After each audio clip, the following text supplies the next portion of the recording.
নমস্কাৰ মৰমৰ ছাত্ৰ ছাত্ৰীসকল বহু সময় অন্তত ক্লাছ 12ৰ ৰিজাল্টৰ দিন গহনা হৈ গৈছে এতিয়া ইতিমধ্যে ৰণোজ পেগুৱাৰ আৰু হিমন্ত বিশ্ব শৰ্মাই টুইটযোগে জনাই দিছে সকলোকে ৰিজাল্টৰ দিন সো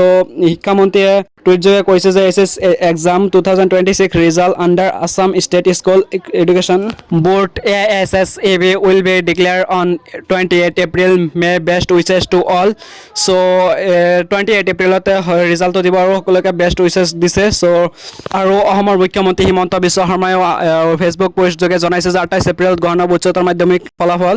সো যেহেতু 28 এপ্ৰিলতে ৰিজাল্টটো দিব সো কেনেকৈ ফাৰ্ষ্ট চেক কৰিব পাৰি ৰিজাল্টটো সো কি কি অফসাইট কোন কোন অফিচিয়েল অফসাইটত চেক কৰিব পাৰি ফাৰ্ষ্ট সো এই বিষয়ে জনাম তো বলা ভিডিঅটো পলম নকৰাকৈ আৰম্ভ কৰোঁ ৰিজাল্টবোৰ চেক কৰা অফিচিয়েল অফসাইটবোৰ হৈছে তোমালোকৰ assec.assam.gov.in অফিচিয়েল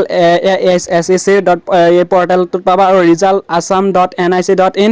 এটো হৈছে নেশ্যনেল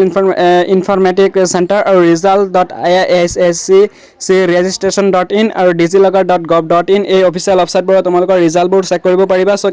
কেনেকৈ চেক কৰিব লাগে হেতু স্টেপ বাই স্টেপ দেখাই দিম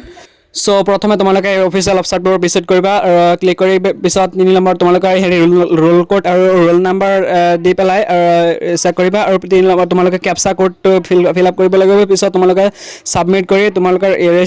মাৰ্কশ্বিটটো ডাউনলোড কৰিব পাৰিবা সো ৰিজাল্ট চেক কৰা তোমালোকৰ অন্য এটা মেথড আছে সো উপলব্ধ এপটো এটো প্লে ষ্টৰৰ পৰা ডাউনলোড কৰি লবা Google play store for mobile access to mobile এপৰ যেটো হেতু উপলব্ধ এপটো